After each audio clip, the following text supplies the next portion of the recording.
점심학교 먹으러 왜 이렇게 멀리까지 와? 아우, 안 되겠네. Darim lalu mengungkapkan perasaannya.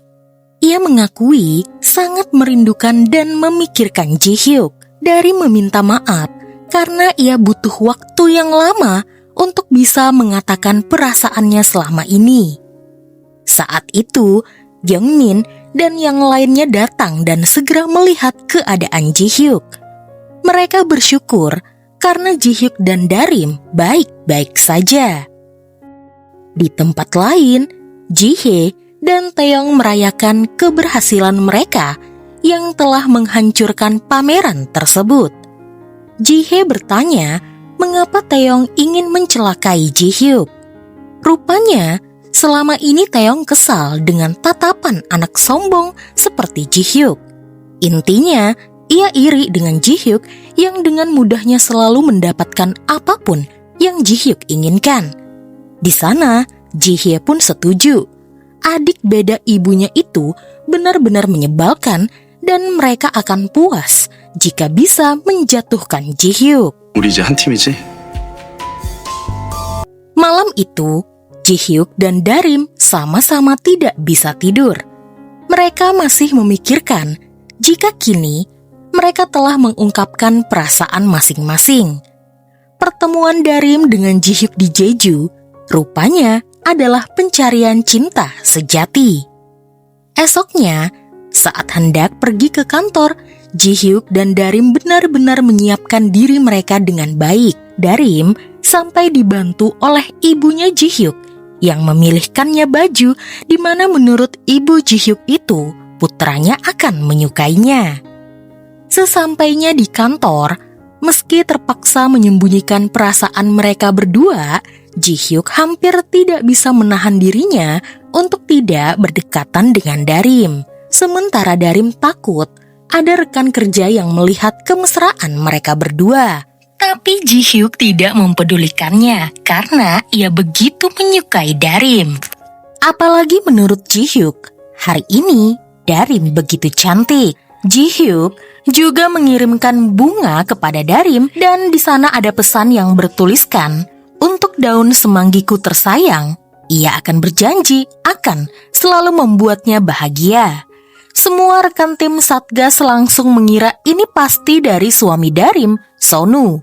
Meski kecewa, terpaksa di sana Ji-hyuk diam saja. Darim lalu meminta Ji-hyuk untuk tidak mengiriminya bunga lagi karena takut ketahuan oleh yang lainnya.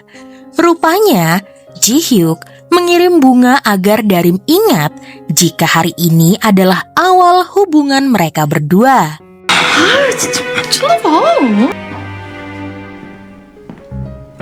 Saat Ji-hyuk mendekati Darim, tim Satgas ibu-ibu melihat mereka, sehingga mereka pikir Ji-hyuk sedang memarahi Darim habis-habisan seperti sebelumnya. 그때 우리 완전히 Setelah itu, Natural BB mengadakan rapat setelah insiden kebakaran kemarin. Banyak orang berkomentar, bisa-bisanya kampanye lingkungan justru mengabaikan kebakaran. Ayah Ji-hyuk, Tuan Gong, meminta Ji-hyuk untuk segera mengatasi komentar negatif dan segera menemukan pelakunya. Ji-hye tertawa mendengarnya. Ia merasa senang. Ia juga menyindir Ji-hyuk perihal kedekatan Ji-hyuk dengan Darim. Ji-hyuk hanya bilang, ia dan Darim memang dekat, selayaknya ketua tim dan anggota timnya. Malam itu, Darim memutuskan untuk membicarakan hubungannya dengan Ji-hyuk kepada Sonu. Namun di sana, Sonu berpura-pura sibuk karena ada pekerjaan yang menunggunya. Padahal sebenarnya, ia tahu Darim akan menolaknya karena saat itu, saat dimana Darim menolong lalu mencium Ji-hyuk, Sonu melihat semuanya. Ia masih belum siap mendengar penolakan langsung dari Darim. Saat makan siang di kantor, Darim dan Ji-hyuk terlihat bersama. Ji-hyuk tidak menyangka, rupanya kencan saat ngantor itu sungguh menyenangkan. Ia berkata akan mewajibkan ada romansa di kantornya. Karena apa? Ia sadar saat hendak bekerja, ia jadi bersemangat. Ia yakin jika semua pegawainya juga bersemangat, bayangkan betapa produktifnya mereka. Darim sih setuju saja, asalkan jangan di kantor mereka. Saat hendak kembali, Darim melihat tim yang lainnya juga ingin makan siang. Darim langsung bergegas mengalihkan mereka semua untuk pergi ke restoran yang baru dibuka. Dan Ji-hyuk malah cosplay jadi tukang 어떻게 요 kebun. 근처에 굉장히 맛있는 토스트집이 생겼는데 Malam itu, Darim membantu Ji-hyuk karena ada berkas yang harus Ji-hyuk cari. Di dalam gudang kantor mereka, saat mencari berkas rahasia, mereka hampir saja ketahuan oleh pihak security. Saat bersembunyi, Ji-hyuk justru mencari kesempatan untuk bisa memeluk kekasihnya. Setelah security pergi, mereka kembali mencari berkas rahasia tersebut. Di sana, Darim menemukan majalah yang menceritakan tentang ibu Ji-hyuk. Darim begitu terkesan melihat ibu Ji-hyuk yang begitu hebat. Menurut Ji-hyuk, ibunya tidak sekedar ingin menjual produk bayi saja. Ibunya itu ingin menciptakan dunia yang menjamin anak-anak bisa bahagia. Namun sayang, keinginan ibunya menimbulkan konflik dengan para anggota dewan perusahaan. Ji-hyuk menganggap ibunya adalah orang yang lemah yang perlu ia lindungi. Darim berkata, ibu Ji-hyuk adalah wanita yang kuat. Sampai sekarang pun, ia masih berjuang. Ia berharap Ji-hyuk tak mencoba menanggung semuanya sendirian lagi. Karena sekarang, Ji-hyuk punya dirinya. Ia akan selalu menemani Ji-hyuk untuk selama-lamanya. Darim akan memeluk Ji-hyuk, menyayangi, dan juga melindungi kekasihnya itu agar bisa menghadapi semuanya bersama-sama. Malam itu, Darim ingin bicara dengan Sonu. Namun di sana, Sonu lebih dahulu berkata jika sebenarnya ia hanya berbohong perihal ia menyukai Darim. Ia ingin balas dendam karena Darim mengusilinya lebih dahulu. Darim pun terkejut mendengarnya. Ia kemudian memukul Sonu dan berkata betapa khawatirnya dia karena takut melukai perasaan sahabat satu-satunya itu. 진짜 죽었어. 야! 너 때문에 나 멈췄지! Keesokan harinya, Hayoung datang menemui Sonu dan menghiburnya. Ia sudah tahu jika Sonu ditolak oleh Darim karena terlihat jelas dari wajah murung Sonu. Untung saja ada dirinya, wanita cantik yang selalu sabar menunggu Sonu. Bayangkan saja jika ia tidak ada, bisa apa Sonu di saat sedih seperti ini? Kata-kata Hayoung membuat Sonu jadi tersenyum. Karena masalah kebakaran kemarin, kampanye akhirnya diserahkan kepada tim Ji-hye. Ji-hyuk awalnya menolak, tapi Ji-hye tetap memaksa, dan karena tim Satgas Ibu-Ibu jadi tidak ada kerjaan, maka menurutnya lebih baik tim Satgas Ibu-Ibu itu dilempar untuk membantu tim CS yang sedang kekurangan pegawai. Tim CS sendiri adalah pekerjaan yang sulit karena mereka harus berhadapan langsung dengan keluhan para pembeli. Dalam 1 bulan saja, sudah banyak karyawan yang berhenti. Dan itulah keinginan Ji-hye. Ia ingin tim Satgas Ibu-Ibu itu pergi dari perusahaan ini. Singkatnya, tim Satgas Ibu-Ibu pun nyambi kerja menjadi CS atau Customer Service. Baru sehari, mereka sudah kewalahan melayani keluhan dari para customer. Dan kebanyakan, keluhan mereka sangat tidak masuk akal. Bahkan saking stresnya, Jin-hye sampai ingin check out semua barang yang ada di dalam keranjang Shopee-nya. Lalu pada saat itu, Hayoung bersama Tuan Go datang mengunjungi Ji-hyuk. Ia ingin tahu kabar Hayoung karena kebakaran kemarin terjadi di galeri milik menantunya. Saat itu, Ji-hyuk dan Ha-young masih bersandiwara dengan terlihat mesra di depan ketua Go.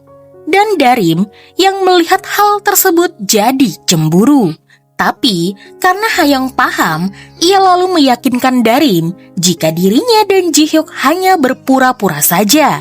Ia sudah tahu semuanya dari awal. Lagi pula ia tidak akan menyukai Ji-hyuk karena ia sudah menyukai pria baik hati yang lain. Dan pria itu adalah Sonu. Darim begitu terkejut ketika tahu rupanya Ha-young menyukai sahabatnya. Jadi untuk membicarakan hal ini, mereka berdua pun minum-minum bersama. Darim menceritakan pertemuannya dengan Ji-hyuk dan Ha-young menceritakan bagaimana ia bisa jatuh cinta kepada Sonu. Awalnya, ia melihat sebuah foto wanita yang ada di koleksi foto-foto Sonu dan ia iri melihat wanita itu begitu bahagia. Di dalam keluarganya, Ha-young selalu diabaikan dan berakhir kurang kasih sayang. Saat bertemu Sonu memiliki tatapan yang hangat dan penuh kasih sayang, apalagi saat bersama anak-anak. Ha-young pikir jika ia bisa bersama pria seperti Sonu, ia mungkin bisa bahagia. Darim pun berterima kasih karena Ha-young sudah menyukai sahabatnya apa adanya. Lalu, malam itu, Ji-hyuk dan juga Sonu bergegas mendatangi tempat di mana Ha-young dan Darim minum-minum. Karena rupanya, saking banyaknya minum, mereka berdua jadi mabuk berat. Terpaksa Ji-hyuk dan Sonu menggendong kedua wanita itu pergi ke rumah Darim dan tidur di sana. Kesempatan itu membuat Ji-hyuk dan Sonu akhirnya bicara berdua. Sonu akhirnya merelakan Darim agar bisa bersama Ji-hyuk. Ia berharap sebagai keluarga Darim, Ji-hyuk tidak membuat Darim menangis karena dirinya tidak akan diam saja.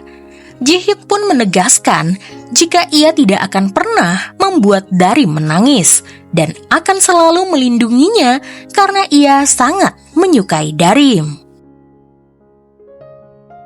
Pagi harinya, Ha-young terbangun dan ingin segera pulang. Di luar, ia bertemu dengan Sonu dan Jun yang hendak pergi ke sekolah.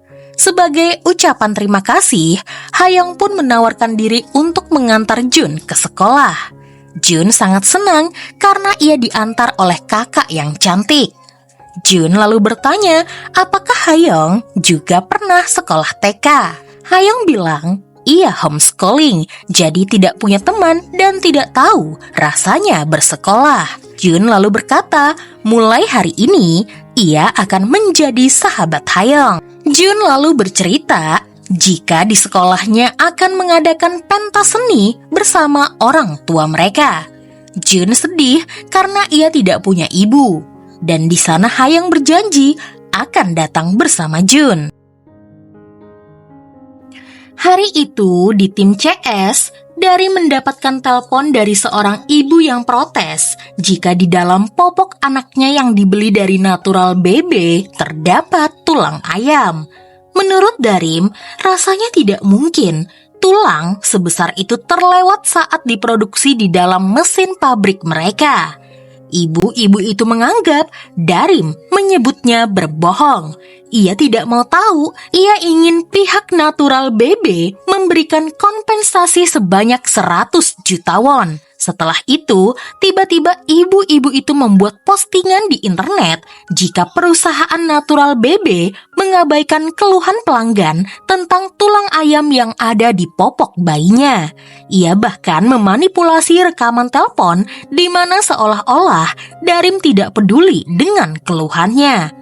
Sebenarnya, hal ini bisa disanggah dengan mengeluarkan rekaman asli telepon tersebut. Tapi Ji-hye menolak dan memilih menghapus rekaman tersebut. Ia ingin mengambil kesempatan ini untuk menjatuhkan tim Satgas terutama Darim. Lalu, ia menghubungi pihak wartawan. Pihak media dan orang-orang pun mulai protes di depan perusahaan Natural BB. Darim berusaha menjelaskan jika ini semua adalah salah paham, tapi mereka justru melempari Darim dengan tepung dan juga popok. Untungnya, tim Satgas Ibu-Ibu langsung melindungi Darim. Ji-hyuk yang baru mengetahui hal ini kemudian langsung memeluk Darim dan berencana menempuh jalur hukum. Tapi Darim menolak. Ia memilih untuk datang langsung ke rumah ibu-ibu itu dan menyelesaikan masalah ini sebagai bentuk dari tanggung jawabnya. Di sana, Ji-hyuk pun menemani Darim. Mereka bertemu dengan Ibu Lee So-young selaku ibu-ibu tersebut. Saat tahu Darim dan Ji-hyuk adalah pihak natural BB, Ibu Lee So-young langsung hendak kabur. Tapi Ji-hyuk dan Darim tidak bisa membiarkan hal ini begitu saja. Mereka harus tahu penjelasan dari Lee So-young. Di sana, karena jalannya menanjak dan juga menurun, kereta bayi yang berisikan bayi Lee So-young tiba-tiba tergelincir dengan sendirinya. Darim langsung berusaha mengejar kereta bayi tersebut dengan sekuat tenaga. Meski Darim berhasil menangkap kereta tersebut dan bayi ibu Lee So-young tidak kenapa-napa, namun Darim mengalami luka.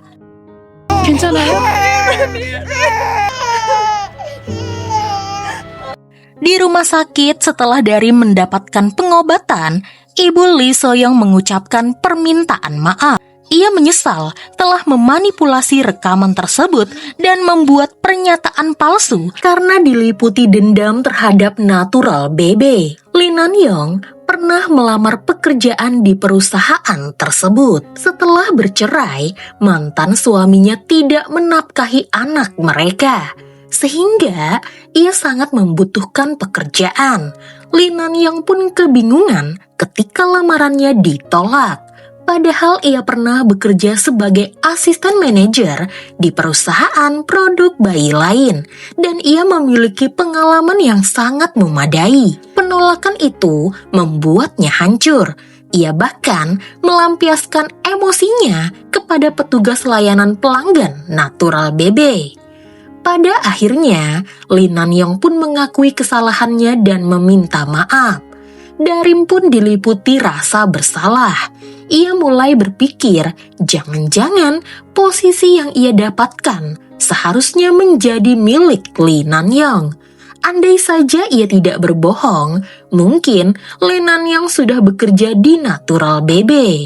Singkat cerita, Lee Nan-yong secara resmi menyampaikan permintaan maaf melalui media atas perbuatannya memfitnah Darim dengan memanipulasi rekaman suara. Kasus popok berisikan tulang ayam pun akhirnya berakhir dengan baik. Namun, Ji-hye tidak tinggal diam. Ia datang ke kantor tim Satgas Ibu-Ibu dengan membawa sebuah dokumen penting, yakni status pernikahan Darim. Dari hasil penyelidikan Taeyong, terungkap bahwa Darim sebenarnya belum pernah menikah. Awalnya, Ji-hye berniat membongkar kebohongan Darim, tetapi ia memilih menundanya karena ingin menjatuhkan Darim dan tim Satgas itu lebih dalam lagi. Kedatangan Ji-hye ke kantor tim Satgas dibungkus dengan alasan lain. Ia ingin memberikan penghargaan kepada Darim sebagai karyawan terbaik atas dedikasinya kepada perusahaan. Ji-hye juga berniat mewawancarai Darim bersama suaminya Sonu. Di sana, Ji-hyuk menolak rencana tersebut karena menurutnya hal itu sama sekali tidak ada hubungannya dengan Sonu. Melihat sikap Ji-hyuk, Ji-hye dan Taeyong yakin bahwa Ji-hyuk mengetahui status asli Darim. 앞으로도 계속 칭찬하고 띄워줘. Para karyawan lalu memberikan ucapan selamat karena Darim menjadi karyawan terbaik tahun ini. Darim semakin merasa terbebani. Ia merasa bersalah dan terus memikirkan apakah ia pantas berada di dalam tim Satgas ini. Saat pulang ke rumah, ibu Darim mengajak Darim ke rumah bibinya di desa. Sudah lama mereka tidak berkunjung ke sana, apalagi setelah ayah Darim meninggal dunia. Menurut ibu Darim, Darim mirip sekali dengan ayahnya, orang yang jujur dan baik hati. Ibunya yakin ayah Darim pasti bangga kepada putrinya. Dan di dalam hati Darim, ia hanya bisa meminta maaf karena telah melakukan kebohongan. Hari itu di gudang, Ji-hyuk menemukan dokumen penilaian tim Satgas Ibu-Ibu saat proses rekrutmen. Dari dokumen tersebut terungkap bahwa tim yang dibentuk oleh Ji-hye yang terdiri dari Jin-hye, Nansuk, Go-eun, dan Darim merupakan kandidat dengan nilai terendah. Hal itu membuktikan bahwa Ji-hye memang sengaja ingin menjatuhkannya dengan membentuk tim yang dianggap remeh. Dalam rapat bersama ayah mereka, Ji-hye dengan sikap manis meminta agar pengembangan produk baru dipercayakan sepenuhnya kepada tim Ji-hyuk saja. Mendengar itu, ayah mereka pun merasa Ji-hye benar-benar mendukung adiknya. Ji-hyuk tersenyum kecil. Ia sudah mengetahui akal busuk kakaknya itu. Ia lalu menyampaikan bahwa jika timnya berhasil mengembangkan produk baru, ia ingin kontrak para anggota tim diperbaharui dari karyawan kontrak menjadi karyawan tetap. Ji-hye menyetujui usulan itu tanpa ragu, karena baginya mustahil tim badut tersebut mampu menyelesaikan proyek sebesar ini. Ia bahkan berpura-pura khawatir dan bertanya apakah Ji-hyuk membutuhkan bantuannya.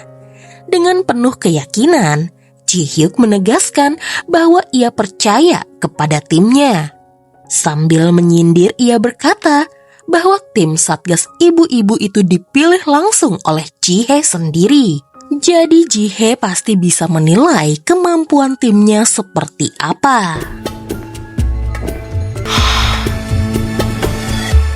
Sebenarnya, tim Satgas merasa khawatir apakah mereka mampu mengerjakan tugas sepenting ini. Namun, karena mereka telah melalui banyak hal bersama dan selalu berhasil menyelesaikannya, mereka mulai yakin bahwa kali ini pun mereka pasti bisa.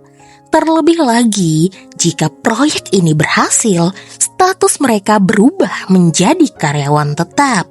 Di sisi lain, tanpa sepengetahuan anggota tim lainnya, Darim diam-diam menyerahkan surat pengunduran diri kepada Ji-hyuk. Ia merasa tidak pantas lagi bekerja di perusahaan ini. Ji-hyuk menolak surat itu lalu menunjukkan dokumen penilaian tim Satgas saat rekrutmen yang membuktikan bahwa Darim dan rekan-rekannya memang sejak awal merupakan kandidat dengan nilai terendah. Ji-hyuk menjelaskan bahwa sejak awal kakaknya tidak pernah berniat membentuk tim ini. Ia hanya ingin menjatuhkan dirinya. Tim Satgas dianggap sebagai tim buangan. Jadi Darim tidak perlu merasa bersalah. Bahkan ketika semua orang meremehkan dan hampir menyerah pada tim ini, hanya Darim yang terus bersemangat. Dialah yang membuat tim ini menjadi kuat dan ia sama sekali tidak merebut posisi siapapun. Ji-hyuk pun meminta Darim untuk tetap bertahan dan membantu rekan-rekannya agar bisa menjadi karyawan tetap. Setelah itu, barulah Darim bebas memutuskan untuk pergi jika ia masih menginginkannya. Ji-hyuk lalu memeluk Darim untuk menguatkannya. Mereka tidak sadar jika Jin-hye melihat momen tersebut. Jin-hye kemudian memberitahu anggota tim lainnya. Ia yakin ia tidak salah lihat. Ketika Darim muncul, para penggosip itu langsung bubar seketika. Darim yang belum mengetahui apapun dengan santai menyampaikan bahwa ketua tim mereka ingin mengajak semua orang pergi ke pameran produk bayi untuk mencari ide.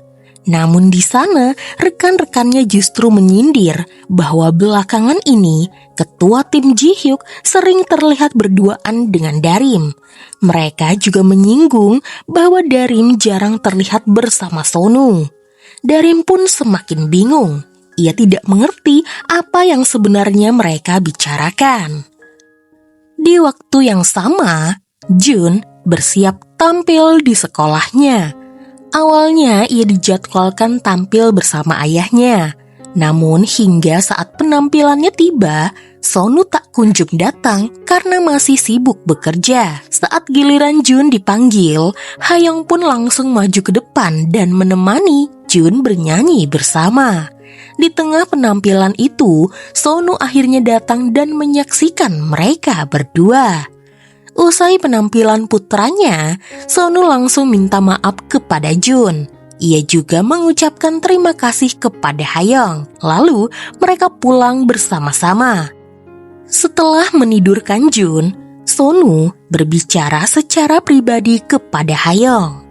Sekali lagi, ia berterima kasih kepada Hayoung karena sudah menemani Jun di panggung.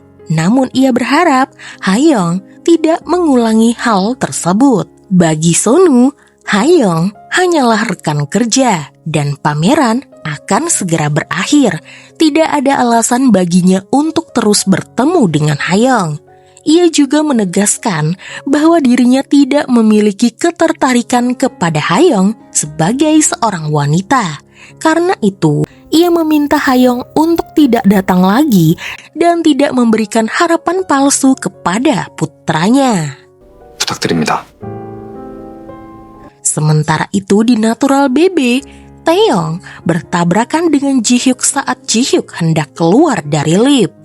Taeyong kesal karena Ji-hyuk seolah tidak melihatnya. Ji-hyuk hanya mengucapkan kata maaf dengan singkat. Sikap itulah yang membuat Taeyong semakin membencinya. Ji-hyuk selalu terlihat sombong, bahkan ketika meminta maaf. Perasaan itu mengingatkan Taeyong pada kejadian di masa lalu, saat Ji-hyuk merebut perusahaan yang lebih dulu ia dekati. Saat itu pun, Ji-hyuk hanya tersenyum dan berkata maaf. Dengan tenang, Ji-hyuk berkata, bagus jika Taeyong akhirnya menyadarinya. Menurutnya, perusahaan yang diincar Taeyong tahu betul mana investor yang benar-benar bermanfaat dan mana yang hanya ingin memanfaatkan seperti Taeyong. Sebelum pergi, Ji-hyuk menambahkan satu hal lagi. Kalau mau naik lift, utamakan yang keluar terlebih dahulu, baru dia boleh masuk. Ini namanya etika dasar. Masa orang sekelas Taeyong tidak punya adab? Kedatangan Taeyong ke Natural BB tentu karena ingin menemui Ji-hye dan membicarakan rencana mereka dengan memanfaatkan rahasia Darim. Ia memastikan tim Satgas ibu-ibu itu tidak akan pernah meluncurkan produk baru. Darim akhirnya sadar jika rekan-rekannya tengah menggosipkannya, sehingga ia pun memutuskan untuk jujur dan menceritakan semuanya. Dari statusnya, mengapa ia berbohong dan hubungannya dengan Ji-hyuk. Darim meminta maaf kepada rekan-rekannya dan ia berjanji setelah proyek ini selesai ia akan segera mengundurkan diri. Mereka merasa iba dengan cerita Darim. Seharusnya sedari awal Darim cerita kepada mereka karena mereka akan memakluminya. Menurut mereka, tim bisa sejauh ini semua berkat kerja keras Darim. Mereka tidak akan rela jika Darim sampai pergi.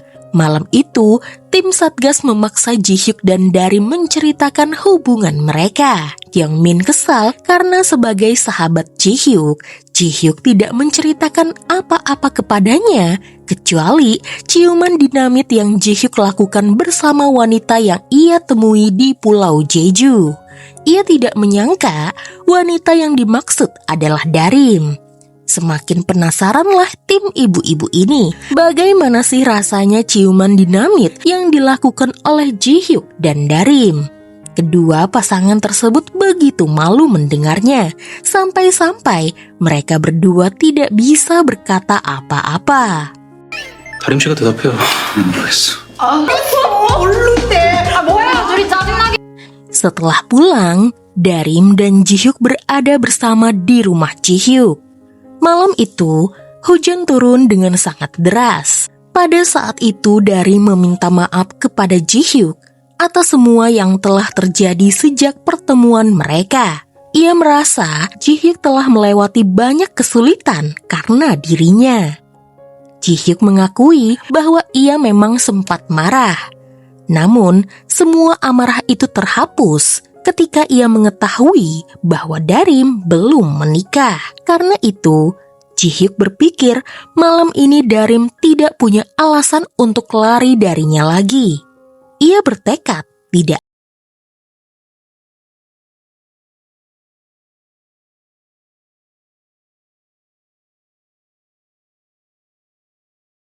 Esokan paginya, Darim lalu membangunkan Ji-hyuk karena mereka harus sarapan. Namun Ji-hyuk menolak, ia justru ingin menghabiskan seharian di kasur bersama Darim. Sementara itu di rumah Hayoung, ia terlihat baru saja minum sendirian. Ibunya memaksanya keluar rumah untuk shopping dan juga jalan-jalan. Pada saat itu, Ibu Hayoung melihat sebuah video saat Hayoung bernyanyi bersama seorang anak kecil. Terpaksa, Hayoung pun mengakui bahwa ia menyukai pria lain, seorang fotografer yang bekerja bersamanya, dan ia seorang duda yang memiliki anak. Mendengar pengakuan itu, Ibu Hayoung langsung memukulinya dan menyuruhnya untuk sadar diri. Hayoung menegaskan bahwa ia tidak ingin menikahi pria seperti ayahnya. Ia ingin menikah dengan pria yang benar-benar ia cintai. Dipenuhi amarah, Ibu Hayoung kemudian mencari alamat studio Sonu dan mendatanginya. Rupanya, saat memukul Hayoung, tangannya sempat terkilir, sehingga ketika ia menemui Sonu dan ingin memarahinya, ia malah terlihat kesakitan. Di sana, Sonu langsung mengambilkan plester pereda nyeri dan memasangkannya ke tangan Ibu Hayoung. Melihat perlakuan Sonu yang begitu hangat, Ibu Hayoung sadar mengapa putrinya bisa menyukai pemuda baik hati seperti Sonu. Jadi, setelah itu ia merasa tidak perlu bicara apapun lagi, lalu pergi dari sana. Di rumah, suaminya malah sama sekali tidak pernah memperhatikan dirinya, bahkan ketika tangannya sakit sekalipun. Sementara itu, Darim dan Ji-hyuk pergi berbelanja bahan makanan layaknya pasangan pengantin baru. Ji-hyuk terlihat kesal karena Darim terus memanggilnya ketua tim. Padahal mereka sedang tidak bekerja dan kini sudah resmi berkencan. Darim hanya tersenyum lalu mengganti panggilannya menjadi sayang. Mendengar itu, Ji-hyuk langsung tersenyum puas. Mereka menghabiskan akhir pekan dengan penuh hal-hal romantis. Seolah dunia ini hanya milik mereka berdua. Banyak hal yang mereka obrolkan lalu diselingi tawa dan kebahagiaan yang cukup sederhana. Singkatnya, tim Satgas Ibu-Ibu kemudian mengadakan rapat bersama tim pengembangan produk untuk membahas proyek baru. Mereka berdiskusi mengenai produk apa yang akan diluncurkan. Tim pengembangan memberikan saran agar seluruh anggota Satgas merekam ide-ide mereka menggunakan ponsel, sehingga setiap gagasan yang muncul bisa langsung terdokumentasi dan tidak terlupakan. Rekaman itu juga bisa digunakan untuk menunjukkan letak kekurangan atau kesalahan pada produk. Tim Satgas pun menyetujui usulan tersebut. Mereka mulai mencari ide dengan mengunjungi berbagai toko perlengkapan bayi sambil terus merekam hasil pengamatan. Dari sanalah muncul gagasan untuk membuat gendongan bayi. Mereka meneliti ukuran yang paling pas dan nyaman, baik untuk ibu maupun sang bayi. Mereka juga memperkirakan jenis kain yang cocok serta memastikan bahan yang digunakan aman. Setelah bekerja keras dan lembur, akhirnya gendongan bayi yang sesuai dengan keinginan tim berhasil dibuat. Tinggal menambahkan sedikit detail penyempurnaan. Jadi malam itu Darim memutuskan untuk kembali lembur sambil terus merekam ide-idenya. Ji-hyuk sebenarnya ingin Darim pulang ke rumah bersamanya. Namun Darim masih harus bekerja dan meminta Ji-hyuk pulang lebih dahulu. Saat Darim pergi mengambil berkas ke ruang rapat, Ji-hyuk menyadari ponsel Darim masih dalam keadaan merekam. Ia pun iseng mengatakan bahwa ia sedih karena Darim menyuruhnya pulang. Ji-hyuk berharap Darim akan menahannya karena ia ingin menghabiskan waktu lebih lama untuk mengobrol dan tertawa bersama Darim. Singkat cerita, gendongan bayi itu akhirnya selesai sepenuhnya. Seluruh tim merasa bangga seolah baru saja melahirkan anak pertama mereka sendiri. Kini, mereka hanya tinggal menunggu peluncuran produk yang dijadwalkan minggu depan. Namun, kebahagiaan itu mendadak runtuh ketika Gyeongmin datang membawa kabar buruk. Perusahaan saingan Natural BB, Mom Joyce, baru saja meluncurkan produk yang sama persis. Mulai dari desain, penempatan merek, bahan yang digunakan, hingga fitur-fiturnya pun semuanya identik. Saat semua orang masih tidak percaya dengan apa yang terjadi, Ketua Gong, ayah Ji-hyuk, tiba-tiba datang dan mencari anggota tim Satgas Ibu-Ibu bernama Go Darim. Begitu bertemu dengan Darim, tanpa peringatan apapun, ayah Ji-hyuk langsung menamparnya di depan semua orang.